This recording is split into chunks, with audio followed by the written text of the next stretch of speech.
할렐루야, 반갑습니다. 여러분들은 매일매일을 어떻게 살아가시고 계시는 건가요? 저는 늘 이런 생각을 합니다. 오늘이 마지막 날이다 라는 생각을 가지고 그날을 살려고 하고, 또 누구와 만남을 가질 때는 어쩌면 이 만남이 마지막 만남이다 라는 생각을 가지고 만남을 어느 순간부터 하게 되었습니다. 그러다 보니까 그 만남에서 또 그 하루의 일과에서 후회함을 남기지 않도록 노력을 하게 됩니다. 말에서도 행동에서도 늘 조심하게 되고, 다시 이 날이 오지 않는다 하더라도, 이 만남이 오지 않는다 하더라도 조금 덜 후회하고 조금 덜 미안해할 수 있는 그런 관계를 만들려고 노력을 하게 됩니다. 자, 오늘 사도 바울은요, 이 골로새 교인들에게 정말 자신의 사역에 대해서 간접적인 의미를 가지고, 또 그들을 그리스도 예수의 마음으로 권면하고 사랑하는 모습을 보이게 됩니다. 이 골로새서는요, 골로새 교인들에게 보내는 편지죠. 이렇게 되어 있습니다. 1장 1절에 가시니까, 하나님의 뜻으로 말미암아 그리스도 예수의 사도된 바울과 형제 디모데는 골로새에 있는 성도들 곧 그리스도 안에서 신실한 형제에게 편지하노니. 여기에서 우리는 사도라는 말과 성도라는 말을 만나게 되죠. 이 사도라는 말은 아포톨리스라는 말로 보냄을 받은 자, 이런 말이에요. 보냄을 받았다. 누구로부터요? 하나님으로부터 보냄을 받았다. 이런 말이죠. 이 성도라는 말은 하기오스라는 어원에서 보면은 거룩한 무리, 이런 뜻이에요. 하나님으로부터 구별되어서 거룩한 무리가 되고 하나님으로부터 보냄을 받은 사람, 이것이 바로 사도와 성도라는 뜻이죠. 그러면 이 사도와 성도가 해야 되는 일, 그것은 바로 보내고 구별시켜 주신 하나님의 일을 하는 것이죠. 그래서 이 골로새 교회는요, 사도 바울이 직접적으로 설립한 교회는 아닙니다. 그러나 사도 바울로부터 복음을 전해 듣고, 그리고 예수 안에 한 형제가 된 사람 중에 에바브라라는 사람이 이 교회를 설립하게 됩니다. 그리고 그 교회 설립의 장소를 제공한 사람은 빌레몬이라고 알려져 있습니다. 이 빌레몬서에 나오는 그 빌레몬과 동일합니다. 그러니까 바울의 제자이기도 했죠. 이런 골로새 교회가 개척을 하고 한 5년의 시점이 흐른 시간에 이 골로새서를 써서 보내게 되는데, 그것이 AD 61년, 62년 근간이 됩니다. 그런 사이에 이 골로새 교회는 신생교회였음에도 불구하고 그 당시에 큰 대지진이 일어나서 그 지역이 굉장히 어려운, 경제적으로 어려운 그런 상황이었다고 하죠. 그 가운데서 경제적으로만 어려운 것이 아니라 영적으로도 어려움을 직면하게 됩니다. 그것이 거짓 교사들이 골로새 교회 안에 들어와서 이 거룩한 무리인 성도를 흔드는 일이 일어나게 됩니다. 어떤 의미에서 흔든다라는 말씀을 쓰는가 하니까, 복음의 진리를 잘못 이해하게끔 하는 거죠. 아직 신앙이 어린 단계인 이 골로새 교인들에게 천사 숭배론 혹은 영지주의적인 측면에서 근접을 하게 되고요. 또 유대주의의 그 유대의 정통인 할례의 문제를 가지고 와서 여전히 이 복음과 그리고 율법에 대해서 혼돈을 일으키게 합니다. 그런 상황 가운데에서 그 소식을 들은 바울이 이 골로새 교인들을 바르게 인도하기 위해서 보낸 편지가 이 골로새서라고 할 수 있겠습니다. 자, 그러면서 이제 바울이 이렇게 말을 하죠. 5절에 보시니까 하늘에 쌓아둔 소망으로 말미암이니 곧 너희가 전에 복음의 진리의 말씀을 들은 것이다 라고 말을 해요. 이 복음의 진리의 말씀, 이것이 뭐냐면은 하늘에 쌓아둔 소망이라는 거예요. 우리의 소망은 땅의 소망이 아니죠. 하늘의 소망이다. 이 하늘의 소망이라는 말을 뒤에 가시면 이렇게 되어 있어요. 1장 27절에 가시면 이 비밀은 너희 안에 계신 그리스도시니 곧 영광의 소망이라 그러죠. 하늘의 소망이나 영광의 소망의 주체는 뭐냐면 진리의 말씀이고 그 진리의 말씀은 곧 예수라는 거죠. 이것을 베드로전서 1장 4절 3절부터 4절 이 근간에 가면 뭐냐면 산소망이라고 표현을 하고 있어요. 베드로전서에 한번 가보시면 이렇게 되어 있죠. 히브리서를 지나서 베드로전서, 야고보서 지나서 가시면 베드로전서 1장 3절부터 보시면 우리 주 예수 그리스도의 아버지 하나님을 찬송하리로다.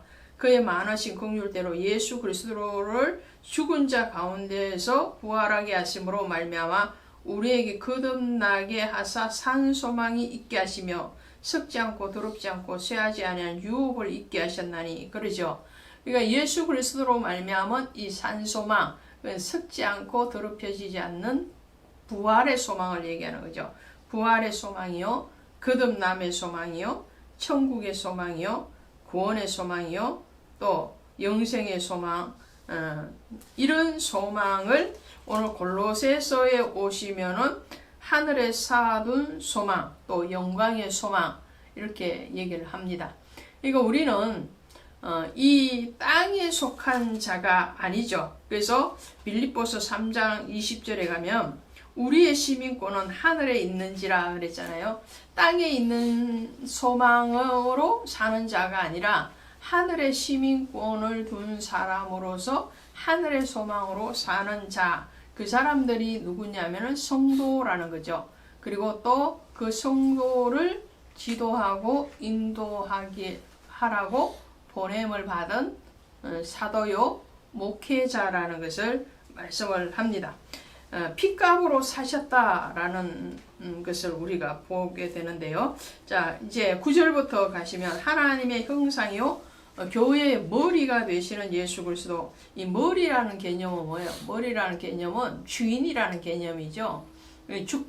주관자, 주권자, 또 우리의 주인, 이런 의미를 가지고 있는 이 머리. 그러니까 예수 그리스도가 우리의 주인이라는 그런 명확한 증거가 어디 있느냐 하니까요. 첫 번째로는 13절, 14절에 가시니까 우리를 하나님의 나라로 옮기셨는데 그것은 속량을 통하여서 옮기셨다라는 거예요. 그래서 우리를 어떻게 해요? 우리를 흑암의 권세에서 건지사 그의 사랑의 아들의 나라로 옮기셨으니 그 아들 안에는 안에서 우리가 속량 곧 죄사함을 얻었다. 그러니까 흑암의 권세, 죄의 권세죠. 사단의 권세죠. 세상의 속박으로부터 마치 애굽에서 출애굽시켜서 가나안 땅으로 인도해 들이신 이스라엘 백성들의 역사와 같이 오늘 성도들은 하나님으로부터 죄와 사망으로부터 세상으로부터 구원함을 받아서 하나님의 나라, 하늘의 시민권을 가진 하늘의 소망, 산 소망을 둔 자로 옮겨졌는데 그 옮기시기 위해서는 아들이신 예수 그리스도의 피로 구원했다라는 거예요. 그래서 성경에서 내가 피로 너를 구원했다, 구속했다 라는 것은 이스라엘의 백성들 그리고 신약의 성도들에게 말씀을 합니다. 그리고 또 사도행전 20장 28절에 가면 하나님의 핏값으로 세우신 교회 그렇게 말씀을 하죠. 교회, 이 교회는 개인 한 사람 한 사람도 교회지만 무리 회자를 쓰잖아요. 그래서 성도들이 모여 있는 그룹들을 교회라 그러죠. 물론 건물의 교회 안에 있는 성도들을 얘기하는 거예요. 건물 자체가 중요한 게 아니고요. 그러니까 건물을 구속하신 것이 아니고 그 건물 안에서 하나님을 예배하는 성도들을 구원하셨다라는 거죠. 그 성도를 구속하셨기 때문에 그 구속자 되시는 분이 우리의 주인이라는 것은 마땅한 거죠. 그 다음으로는 창조자가 되신다라는 거예요. 16절 보시면 만물이 그에게서 창조되되 하늘과 땅에서 보이는 것들과 보이지 않는 것들과 자, 모든 만물을 창조하니 그 만물 안에는 사람이 있는 거죠. 그래서 창세기 1장 26절에 가면 하나님의 형상, 하나님의 모양으로 인간을 창조하시고 그 창조하신 하나님이 인간에게 생육하고 번성하고 땅에 충만하고 정복하고 다스리라 말씀하시죠. 하나님의 그런 권한을 사람에게 위임해 주셨어요. 그러나 그 권한은 사람의 것이 원래 아닌 거죠. 하나님의 것이죠. 우리에게 주어진 모든 것이 하나님의 것일 뿐만 아니라 우리의 창조주가 하나님이시기 때문에 하나님이 우리의 머리가 되시는 것은 당연하다라는 그 하나님은 곧 예수 그리스도시다라는 거죠. 그래서 18절에 가시니까 그는 몸인 교회의 머리라 그가 근본이시오 죽은 자들 가운데서 먼저 나신 이시니 이는 친히 만물의 어뜸이 되려 하심이라 그러죠. 교회의 머리다. 여러분의 머리가 누구냐? 예수 그리스도시라는 거죠. 오늘 우리의 생명의 주인이실 뿐만 아니라 모든 삶의 주인이 그리스도 예수시다라는 거예요. 진리의 복음을 전하는 일에 있어서 바울은 이렇게 말을 합니다. 24절에 나는 이제 너희를 위하여 받는 괴로움을 기뻐하고 그리스도의 남은 고난을 그의 몸된 교회를 위하여 내 육체에 채우노라. 할렐루야. 그러니까 그리스도의 남은 고난이 뭘까요? 그래서 한 영혼이라도 멸망당하는 것을 기뻐하지 않느냐 하시는 하나님의 뜻이죠. 그러니까 한 영혼도 멸망당하기를 원치 아니하신다는 것은 모두가 다 구원받기를 원하신다는 거죠. 그리스도의 예정 안에 있는 모든 성도, 모든 무리들이 성도로 돌아오기를 원하기까지 그리스도의 충만 수까지 찰 때까지 그 수고를 그치지 않는 사역, 그것이 바로 목회의 사역이요 사도의 사역이요 복음의 사역이라는 것을 말씀합니다.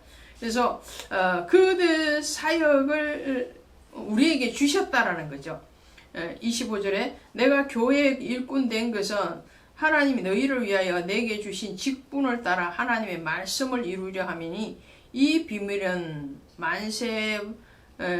만세와 만대로부터 감추어진 것인데 이 비밀이 뭐예요? 이 복음의 하나님의 말씀을 이루는 것이고 그 말씀의 비밀은 27절 마지막에 나와 있죠. 이 비밀은 너희 안에 계신 그리스도시니 곧 영광의 소망이시라. 할렐루야. 그러니까 말씀이 곧 하나님이시고 말씀이 곧 예수예요. 그러니까 복음의 전파자들이 전해야 될 것은 세상의 소식이 아니에요. 그건 복음이 아니에요. 정치의 어떤 이슈를 인용을 잠깐 할 수는 있지만 정치판이 되는 것이 교회가 해야 되는 것이 아니에요. 교회 안에서 좌파 우파를 갈라내고 교회 안에서 무슨 당을 이루는 것은 주님의 비밀이 아닌 거죠. 주님의 뜻이 아니에요. 주님의 뜻은 복음을 전하는, 말씀을 전하는 것이고 그 말씀이신 예수를 전하는 거예요. 그래서 이 복음의 진리가 순수하고 담백해야 돼요. 혼잡하면 안 되는 거죠. 오늘 그 비밀이신 예수 그리스도께 우리의 몸과 마음과 삶이 온전하게 드려지는 그리고 그분과 동행하고 그분 안에서 자유하는 날이 되기를 원합니다. 고맙습니다.